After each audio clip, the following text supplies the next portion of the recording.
Hi everyone, welcome back again to the Active Knowledge Series Transition, Orienteering the Lands of Succession. This is the fourth of the four introductory chapters, just to give you a sense of what transition is, what it involves, and the journey you are going to potentially go on. Today we're going into some negative territory. We're going to talk about the dangers. There are 12 dangers. These are things you want to avoid. They arise in almost every succession process at different levels. But the principles, the 9 principles which we've spoken about, can help you mitigate and avoid them, but you really just want to have your eyes open to them. And we're going to work through our maps, and we're going to work through each one of the lands, and we're going to look at where these dangers reside. And excuse me, but I'm going to read basically about each one of the dangers, just to give you some breadth and understanding of each one. There are many dangers. And you'll see the language which I use and have been using is one of journey, through the lands, the traveller, orienteering, and we're talking about now the dangers which you need to orienteer your way around so you don't fall into them. You need to keep a close eye out for them. You need to expect them to be there, and you need to see how you mitigate them, how you remove them. Suppress is probably not a good word, how you avoid them. You want to be proactive in doing this. Anyway, let's get into these dangers and begin to talk about them, and then we'll move ourselves straight forward. So if we just start by looking at the maps again, the land, or the map I should say. So if you look, for example, at family, you'll see there's darkness, there's glacier. If you come down to legacy, you'll see there's a volcano. So throughout each one of the lands, there are dangers. We're going to look at each one of these and just gain an understanding of what each one represents, and that'll help you understand how to avoid it. 12 dangers.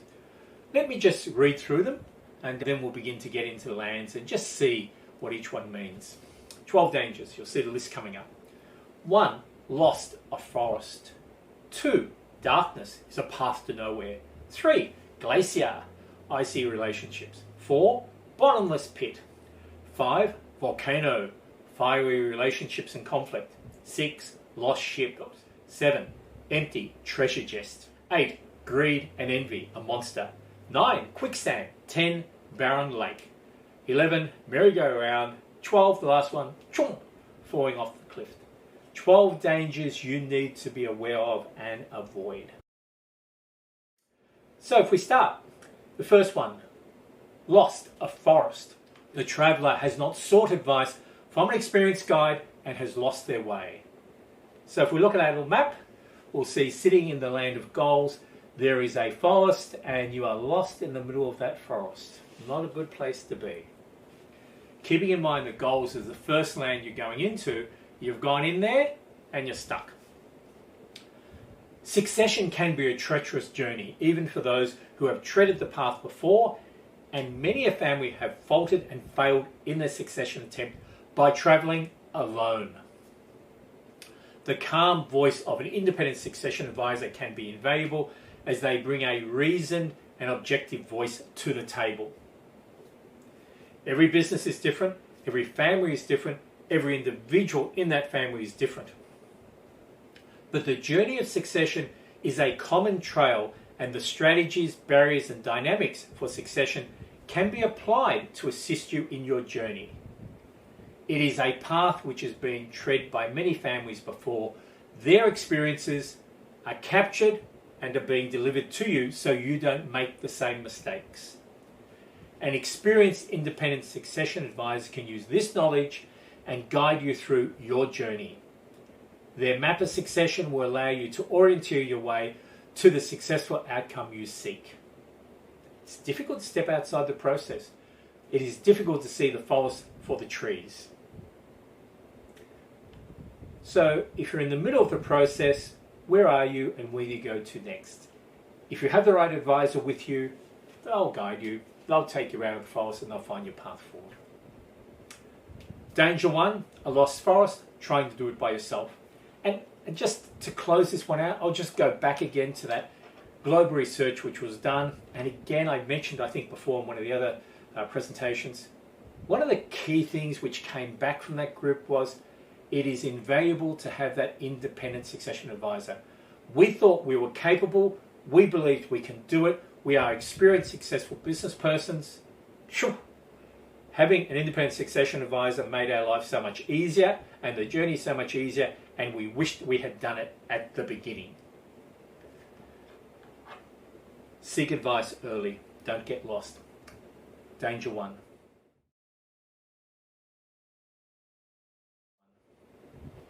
Danger 2, we're now stepping into the land of family.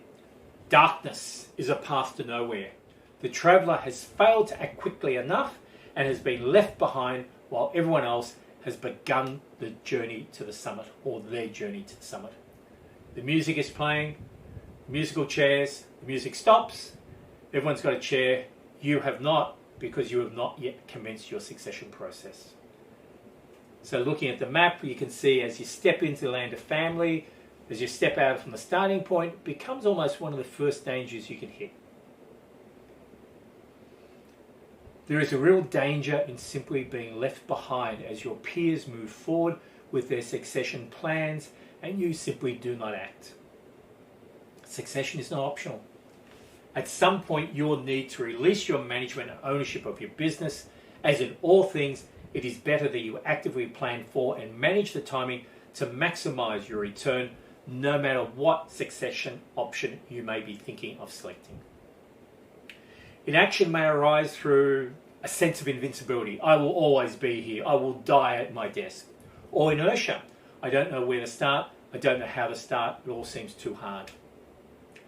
Surprising, the most prevalent trigger, again from our research, is your accountant, your tax advisor, someone like that, banging on your door and saying, by the way, you need to think about your succession process, and encouraging you to do that. So listen to those taps on the door. Succession is a competitive playing field. It may seem strange, but it is. Why? Well, think of it. You're going through a succession process. What could you be competing for? There is that CEO who you thought could step into your business and could take over from you to allow you to step back a bit. They've now taken another offer. They're no longer available. Some of your children who are actually really interested in following in your footsteps and growing the business, you never open the door for them and they have gone off and again done something else and an opportunity has been lost. The best option for you to sell your business, well, they've just purchased another business and that's no longer a possibility. The market's moved against you and the profits are not what they used to be and the value has dropped. It's a competitive playing field. As you're thinking about succession, there's resources you're going to want to bring to the table to make your succession process successful, and they're not going to be there always. For those in the baby boomers generation, 1946, 1964, this sort of 25 to 30, 2025 to 2030 period, most of them are going to be hitting their 70s, if not already there now. They're going to be transitioning if they have not already done it. You do not want to be left behind. Succession is an area where first mover advantage is real and possibly permanent. 2, darkness, a path to nowhere. Don't be left behind when everyone has moved forward.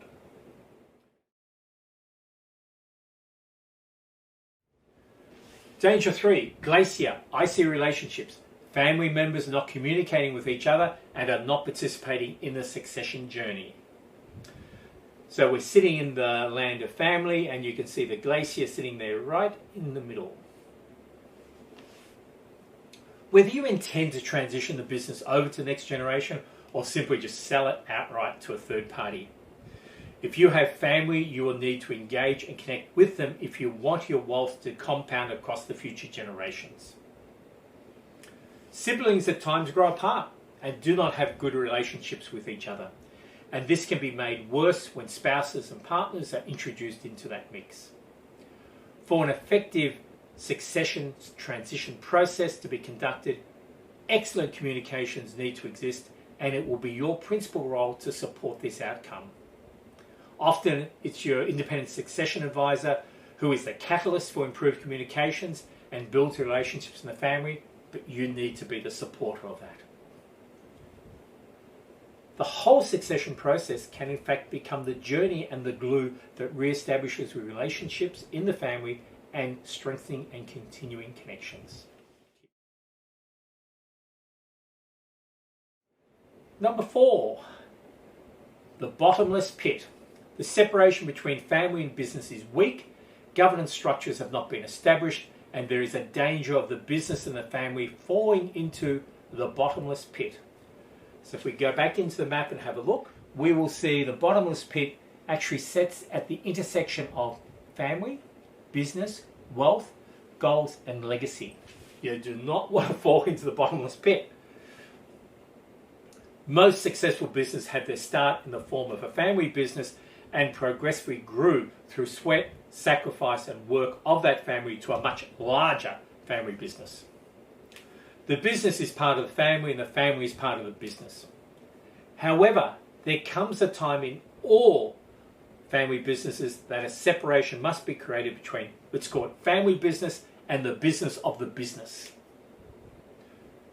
Not to do so will at some point restrict growth opportunities and capital value of the business and can be a significant weight which drags the business down. As the business grows and non-family members begin to join in the management of the business, it is important that family matters no longer be intertwined in the discussions of the ongoing direction, performance, and management of the business. Also, as the family gathers each week, as is often the norm in many cultures and many families, it's important that the matters of the business do not dominate the evening meals, and that relationships between family members are able to be built and strengthened during those times. There's a discipline to be brought to the separation between the business of family and the business of business for both to grow strongly. Otherwise, the performance of the business and the unity and harmony of the family are likely to be at risk and certainly compromised. If a family would like to discuss business matters considered best in the context of shareholders' meetings, then it should be conducted as a formalised meeting, even in informal settings, the home, with an agenda, a chair of the meeting, a set time limit and minutes, and a proper process. Often the succession process is the catalyst for the formation of the right governance structure, and the opportunity of succession should be taken to strengthen the governance structure of business and family. Bottomless pit, keep away from it.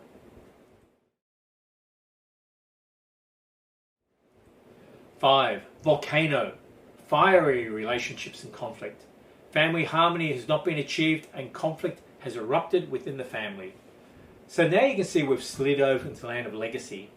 The volcano is there because it's one of these things which can just destroy your legacy. Yes, it's conflict within the family, but it's in the land of legacy because it can destroy your legacy. A key goal of any succession process must be family harmony. Without harmony, there can be little chance for compounding wealth across generations, as conflict between family members will destroy family wealth. To build and sustain harmony over generations is not an easy task. There must exist an opportunity for contribution and individual growth for each family member, and a real sense of fairness must exist. Excellent communication is the foundation of harmony, but there must also exist a very clear process to succession, so that all involved understand not only the process, but also the decisions being made and the basis of those decisions. Conflict often arises from a lack of knowledge, a second guessing of what's being done, rumours. Remove this doubt and speculation, and you are well on the way to building harmony. Your succession map, your transition map goes a long way to setting clarity. A cold, hard look at family relationships and dynamics is also necessary in seeking to identify what and where sensitive issues may exist.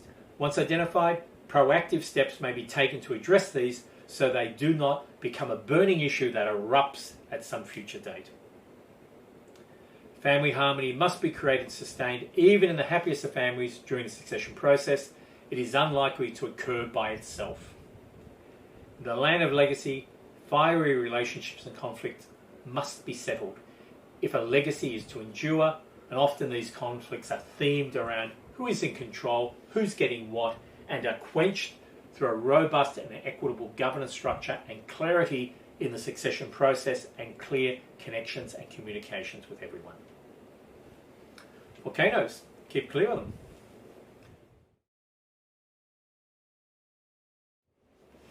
Danger 6, the lost ship. the future leadership team has not been developed and is unable to steer the ship. So if we now look into the land of legacy and we slide across to the sea, you'll see the lost ship. It is grounded on the side of legacy. Businesses that are built upon the capability of one person have a limited life. If you're sitting there today and thinking that there's no one who can run the business the way I do, then your business will die with you and its capital value is heavily restricted, if not non-existent. Also, you are not investing in the leaders of the future at an adequate level. The capital value of a business lies in certainty, and it is the certainty of its ability to produce an enduring income that underpins this value. The key catalyst of this certainty is ultimately leadership, and if you not develop new leaders early enough, then your value will be limited.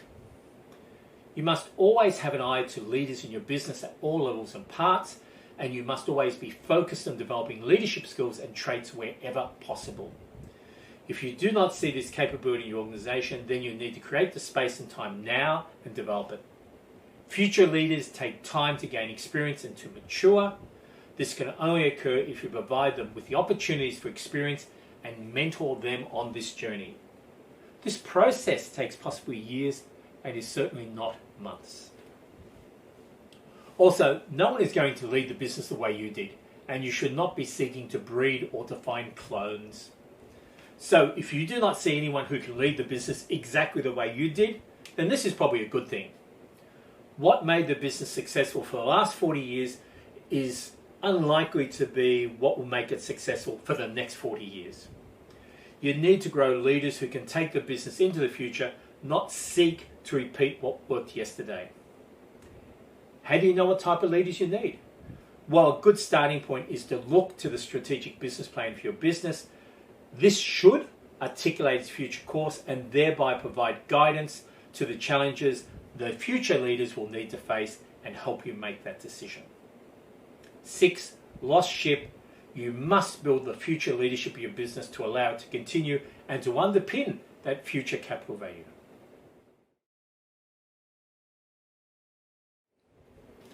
7, empty treasure chest. The traveller has failed to plan and prepare early enough and has not built sufficient financial resources to support the growing family and business. So stepping back into the map, you can see we're now in the land of wealth, and there's the empty chest. The most common barrier to effective succession is the lack of financial resources for the exiting generation, the continuing business, and the new generation. Sometimes one of these, regretfully, sometimes all of these. Growing family requires growing financial resources. If your succession plan involves the transition of the business along family lines, then you will need to grow the financial capacity of the business to meet the needs of not only your family, but also your children's families. If you have 3 adult children who are all involved in business, then potentially the business needs to be able to feed 4 families.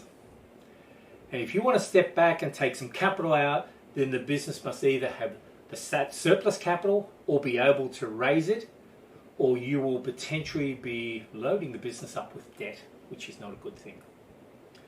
Succession planning requires a long view to the future family needs so as to allow adequate planning and the resourcing up of the business. Otherwise, it may not be able to meet those growing needs and the family will be left with an empty chest, and your succession, your transition options are severely limited and may not be what you wanted. 7, empty chest, empty treasure chest.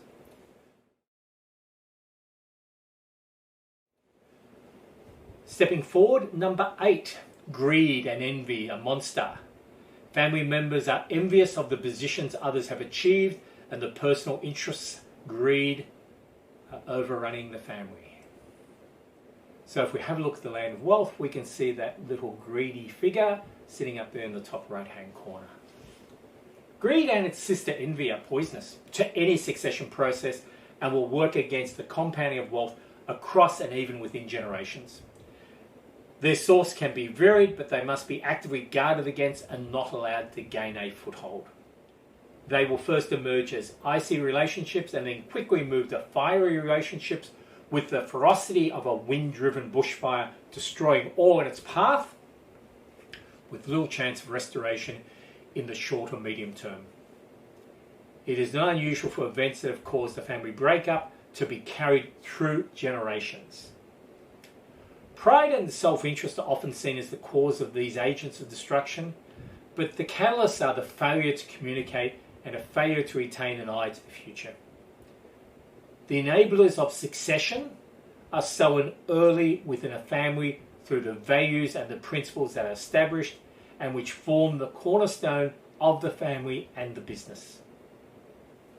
To ignore this truth may well sow a seed that will undo the future succession process and the unity of families across generations. Opportunities for individual growth, creating a sense of contribution, humility as a trait in family leaders, combined with great communications, will allow a real sense of fairness and equity to be built within families and across generational lines. Your independent succession advisor working across families can often begin to heal any wounds that exist and avoid new wounds arising. Danger 8, greed and envy, a monster.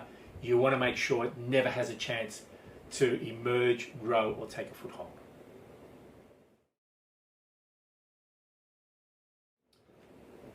Moving on. Number 9, quicksand. Existing management is unable to surrender past practices and cannot embrace new ways. Looking at our map, we can see quicksand is sitting right in the middle of the land of business.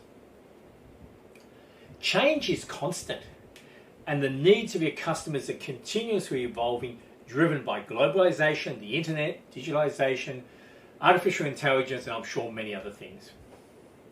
What made your business successful for the last 40 years is almost certainly not what will make it successful for the next 40 years. Examples?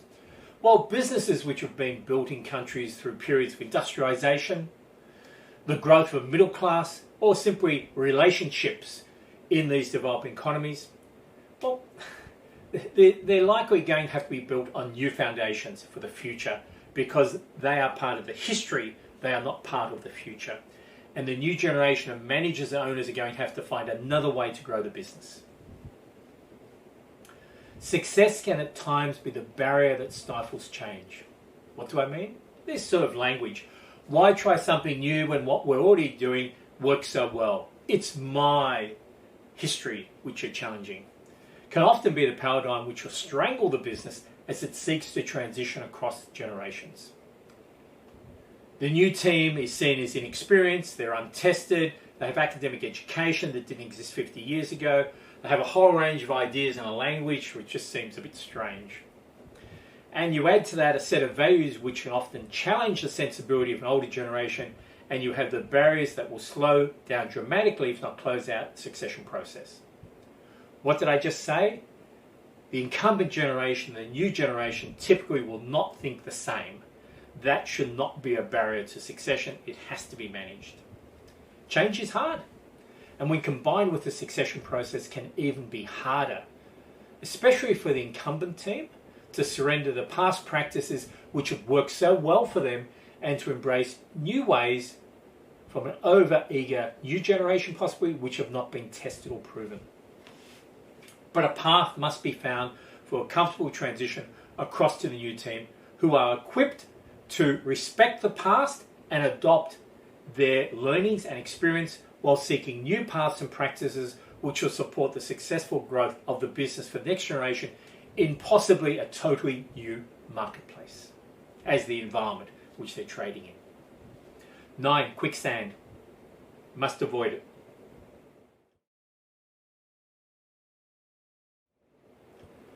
10, the barren lake. The future of the business is uncertain. So if we go back into the map, you see the barren lake is actually sitting in legacy and is connected into the business and is even an expression possibly of the lost ship, an extension of that. In a changing competitive landscape, business leaders must always have an eye to the future and continuously seek to position and equip their business for enduring success.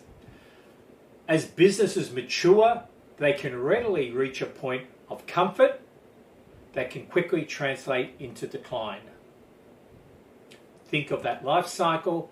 My business is now strong, it's successful, it's matured. Suddenly the market begins to change. I can't change. The business declines and the market goes off in a new direction. Succession is all about ensuring that the business prospers well beyond the current leadership team. This requires an eye to the future and making sure the DNA of the business is one that is constantly seeking to evolve, reinvent, step out from its current competitive position. One that never becomes comfortable or over-comfortable. Capability is important, but the culture or DNA is even more important. The ability of a business to be successful in the future is dependent upon its ability to craft that future, to see the possibilities that no one else can, and to step forward and to create those market opportunities and the new customers which go with it.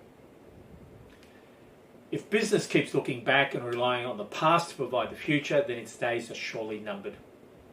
A bright future lies not only in exciting and enticing list of opportunities which can be pursued, but also the capability to deliver on them and the capability to see them and create them.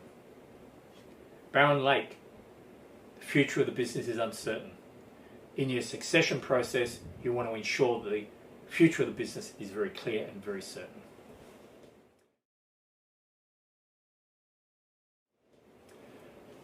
Danger 11, the merry-go-round.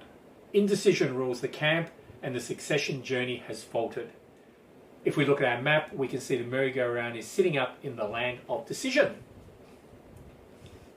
You have completed your journey through all the 5 lands and you have now entered the 6th land, the land of decision, where you need to bring it all together to formalise your decisions and to make it all happen. But as you pause, catch your breath, and you look back and you realise that maybe you rushed through some of the lands and you were not necessarily as diligent as you should have been. Maybe everyone has not come with you, and maybe you've lost some support on the way, and maybe there's a bit of disharmony brewing. Perhaps there's been some matters that were just too hard, too controversial, and you sort of just parked them and passed them by. Maybe you thought just jumping ahead would be a good idea. But what now? Indecision can only be resolved by revisiting those areas of doubt, drilling down deeper into them so that decisions can be reached. The land of decision is one of consolidating all of your hard work. It's one of pause before the final ascent. You should not proceed up that ascent if uncertainty still exists or if you're not fully prepared. Revisit and close out any areas that require further attention and then re-enter and continue in the land of decision. Merry-go-round.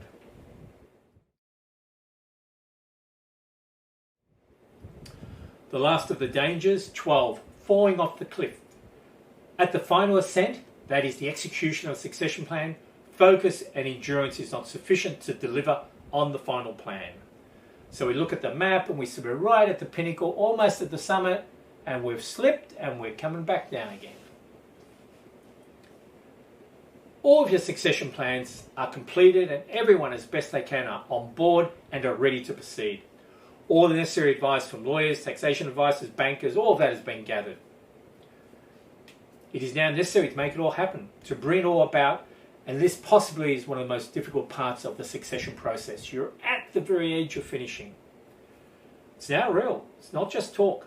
You actually need to move forward and allow others to take over decision making and the other rights and relationships in relation to your business.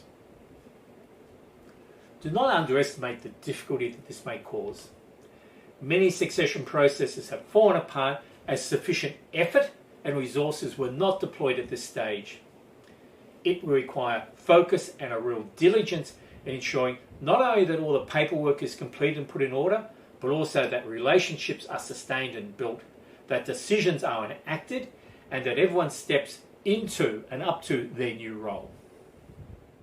Often the ability to release is the most difficult, and that through habit, reluctance, a failure to properly define the future, that existing generation, that generation who should be stepping forward and stepping out and allowing others come in, simply just keep doing what they've always done.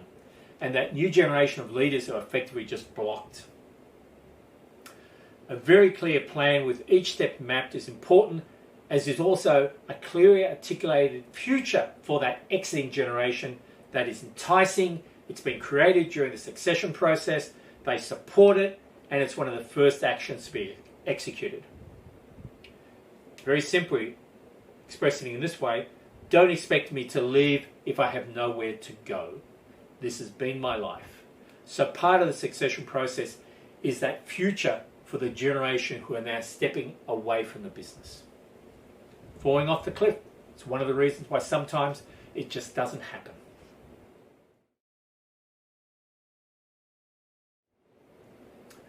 So there's 12 dangers up on the screen again. Lost the forest, a darkness, a path to nowhere, icy relationships, bottomless pits, volcanoes, lost ships, empty treasure chests, greed, quicksand, a barren lake, going around in circles, and just falling off the cliff. These dangers occur in all succession processes. They're there in various forms.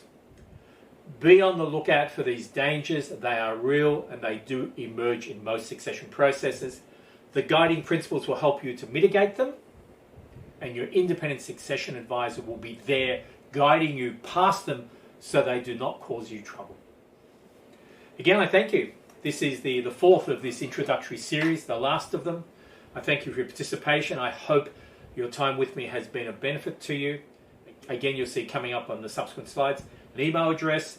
If you want to shoot me a note and ask me a question, please do. I'll come back to you as best I can, and also some resources which will help you.